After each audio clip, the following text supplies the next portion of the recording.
مساء النور للجميع. تنتمنى الصحة والسلامة للجميع. اليوم ما جيتش باش نتسائل معكم، جيت باش نناقش معكم واحد الخبر اللي هو غادي يقدر يجي للبعض مفجع، وغادي يجي للبعض صادم، ويقدر يجي للبعض عادي، ولكن هو حقيقة وصدقا قرار غريب جدا وقرار صادم لنا كاملين. اللي هو القرار ديال الإغلاق ديال مدينة طنجة ومنع ديال السفر، والمنع حتى ديال الشركات انها ما تعطيش الوراق ديال السفر. واصبح حتى دوك الوراق ديال اليوم في الصباح الناس مشات تسافر في المحطة الطرقية والمحطة القطار تيتفاجئوا بانهم الورقه اللي تتعطي الشركه للعمال ديالها باش يديبلاصاو المناطق اللي هما تينحدروا منها، هاد الورقه ما عندها حتى شي فائده، وضروري التاشيره ديال البشويه عليها.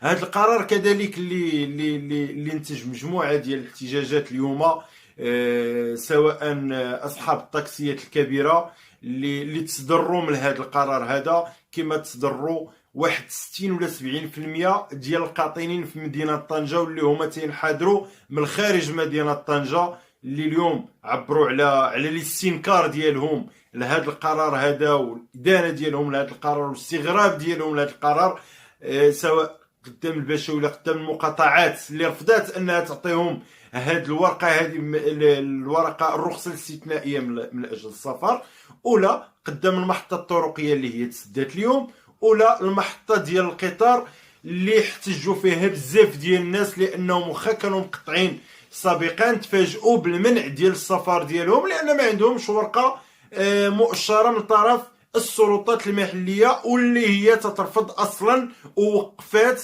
المنح ديال دوك الشواهد او الرخص الاستثنائيه من اجل السفر. قبل ما نناقشوا التاثيرات ديال هذا القرار الغريب والقرار الصادم لينا كاملين، قبل ما نناقشوا هي غادي نتكلموا على مدينه طنجه.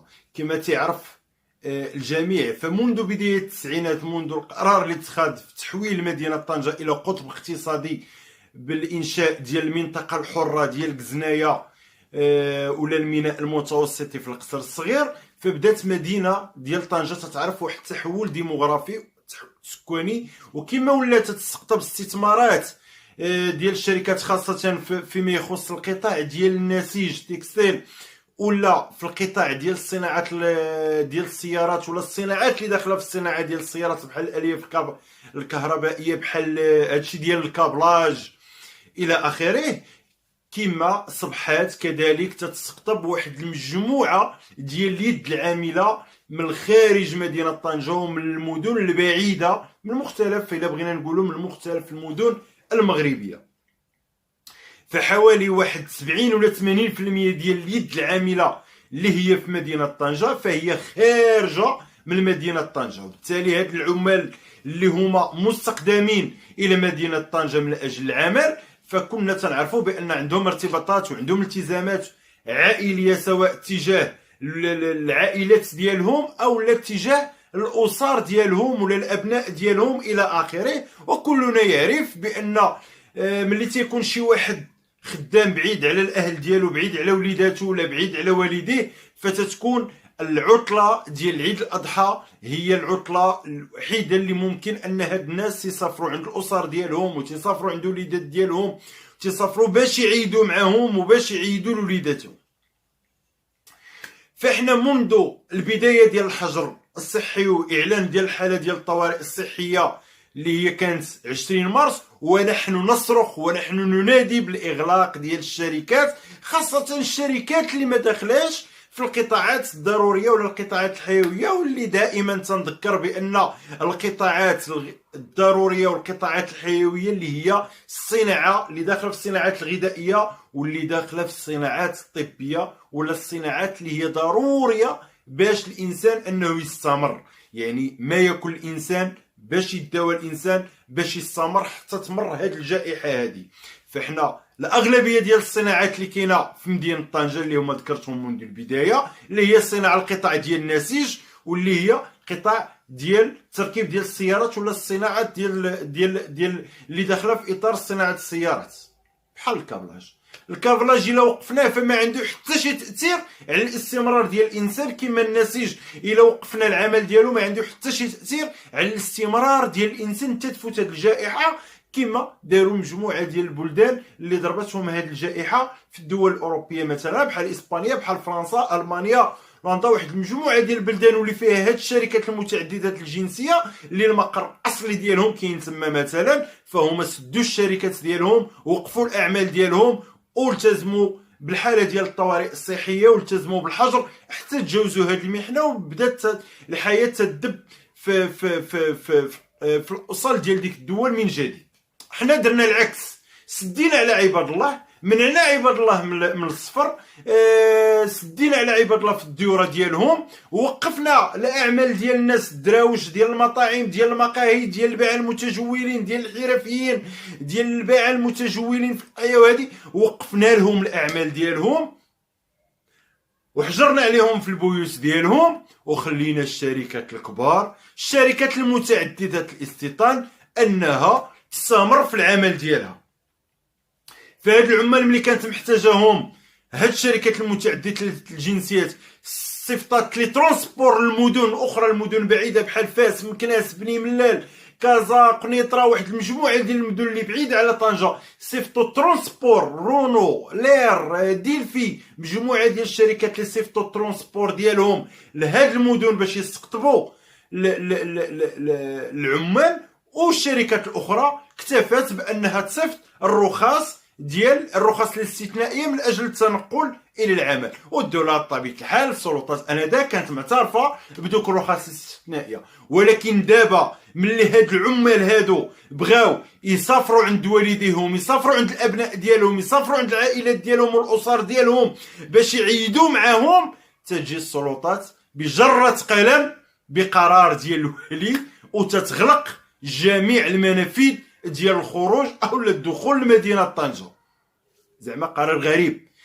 علاه ملي كان الحجر وملي قررت هاد الشركات ديال انها تسير في العمل ديالها سمحتوا لها انها تستقطب العمال، تجيب العمال من مدن اخرى، وملي بغاو هاد العمال يرجعوا يعيدوا مع والديهم ويعيدوا لوليداتهم حبسوهم، ممنوع السفر. منعتوا الشركات. القرار الاجتماع الاخير ديال الوالي ديال الامن في مدينه ديال طنجه مع بعض الارباب ديال الشركات ولا الممثلين ديالهم، فهو منع الشركات انها تعطي هذه الورقه الاستثنائيه اللي هي اصلا ولات في المحطات غير معترف بها، واللي حاملها اللي هز ديك الورقه ومشى يسافر تيقولوا له لا خصك التاشير ديال السلطات المحليه. ملي كان نفس هذاك العامل جاي من مدينه واحده اخرى باش يلتحق بالعمل لان الشركه المتعدده الجنسيات كانت في حاجه ليه، كانوا يسمحوا لهم بطبيعه الحال، ما قالولوش لا خصك تاشيره ديال السلطات المحليه. والان ملي بغى يرجع عند وليداتو خصو تاشير ديال السلطات المحليه. هذا القرار هذا نقدر نتفهمو شخصيا، نقدر نتفهمو في حاله واحده، الا كنتو علنتو على قرار ديال الغاء ديال عيد الاضحى ديال هاد السنه نظرا المجموعه ديال الاعتبارات. علاش خصو يتلغى هذا العيد؟ هذا المجموعه ديال الاعتبارات. الاعتبار الاول هو ان الناس كانت في الاطار الحجر الصحي لمده ديال 4 اشهر، شهر 3 شهر 4 شهر 5 شهر 6 وحنا شهر 7 دابا، يعني غاديين في الشهر الخامس والناس دايره الحجر، يعني ما خداماش، ما عندها ما تاكل، فما بالك انها تعيد ولا تشري الاضحيه للابناء ديالها. على الاعتبار الاول. الاعتبار الثاني هو هذا الشيء ديال السفر، ما كاينش غير مدينه طنجه، كل المدن، مدينه ديال الدار البيضاء، مدينه اكادير، جميع المدن الناس تتسافر من مدينه لمدينه، ما كاينش غير مدينه طنجه اللي غادي تنوضوا تسدوها وغادي تغلقوها بدعوى ان الفيروس ينتشر. نتوما ملي هذا الفيروس هذا تينتشر في هذه المدينه هذه، علاش باقيين مخلين الشركات خدامه؟ كنتو توقفوا الشركات، وقفوا الاحياء الصناعيه. علاش؟ لان القطاع الصناعي هو اللي بؤره ديال انتشار ديال الفيروس. هارونو هالير هذه الفئه واحد الشركات ديال ناسيس، الشركات ديال الكامبا، مجموعه ديال الشركات. على الفيروس هذا فين انتشر بطبيعه الحال في الشركات ما قدرتوش انكم توقفوها، بالتالي على من غادي تحجروا، حجروا على الدراوش وحبسوا الدراوش ما يسافروش. قلت الاعتبار الثاني هو ان هاد الشيء ديال السفر والازدحامات ولا اخره، يعني ماشي غير على طنجة، على المغرب كامل. هذا الاعتبار الثاني.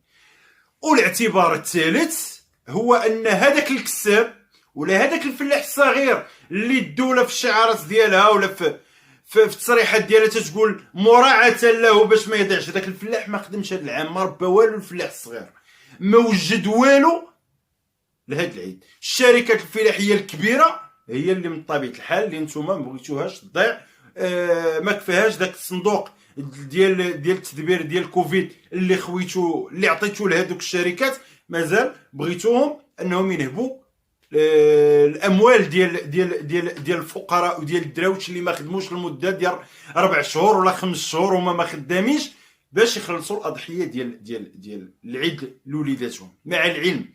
مع العلم والسم زعما بهاد المساله ان واحد الفئه كبيره ديال العائلات المعوزه اللي ما قادراش انها تعيد هذا العام وما غتعيدش. هذا اعتبار الثالث ولا اعتبار الرابع علاش خصو يتلغى هاد العيد هاد العام، هذا العيد الاضحى ديال هاد العام هذا. ولكن مادام ما لغيتوش فعلى الاقل خليو عباد الله تمشي تعيد مع وليداتها وتعيد مع والديها وتعيد مع الاخوان ديالها. ففي العز ديال الانتشار ديال الفيروس وفي العز ديال الانتشار ديال المرض كنتو تقول لهم لا استمروا في العمل ديالكم في الشركات المتعدده الجنسيات. علاش؟ لان المصلحه ديال الشركات، وملي بغاو هما دابا يمشيو يعيدوا مع وليداتهم ويعيدوا لوليداتهم، لان الابناء ديالهم في الانتظار ديالهم والوالدين ديالهم في الانتظار ديالهم، حجرتوا عليهم وسديتوا عليهم بجره قلم وقلتوا لهم ممنوع السفر، وشديتوا مدينه ديال طنجه وطوقتوها ممنوع الخروج منها. زعما بكل صدق تنتسائل على هذا القرار الغريب زعما فين باغيين يمشيو بهذه الارتجاليه وبهذه القرارات الغريبه. فبعد القرار ديال المحاصره ديال الاحياء الشعبيه على المستوى الجغرافي بطبيعه الحال، ماشي المحاصره ديالها باش نقضيو على الفيروس، غير حصرناها على المستوى الجغرافي وسيجناها على المستوى الجغرافي، ولكن جمعنا هذه الاحياء في الشركات اللي مازال خدامه بطبيعه الحال، لان ما قادرينش يوقفوا الشركات. وتبعوه بقرار غريب اخر اللي هو الاغلاق ديال المدينه باش الناس ما تمشيش تعيد مع والديها، والناس ما تمشيش تعيد مع الابناء ديالها، والناس ما تمشيش تعيد مع الاسر والعائلات ديالها. حيت ملي كنتو محتاجين لهاد اليد العامله، ملي كانت محتاجاهم الشركات المتعدده الجنسيات، الكابلاج، الصناعه تركيبه السيارات، النسيج الى اخره، كانوا في حاجه اليهم، صيفطوا الترونسبور باش يجيبوهم من مدينه طنجه. ولكن هما دابا ملي بغاو يمشيو يعيدوا سديتو وقلتوا لهم لا، حفاظا على المدن الاخرى ما غاديش نخليوكم تمشيو تعيدوا مع والديكم. عندكم جوج ديال الحوايج، اما غتلغيو العيد ولا خليو الناس تمشي تعيد مع والديها. في النهايه تنتمنى الصحه والسلامه للجميع، كما تنتمنى الشفاء العاجل لجميع المرضى ولجميع المصابين، والتعازي الحاره لجميع العائلات والاسر اللي فقدت احد ذوي ديالها بسبب هذه الجائحه هذه. تحياتي الى الجميع.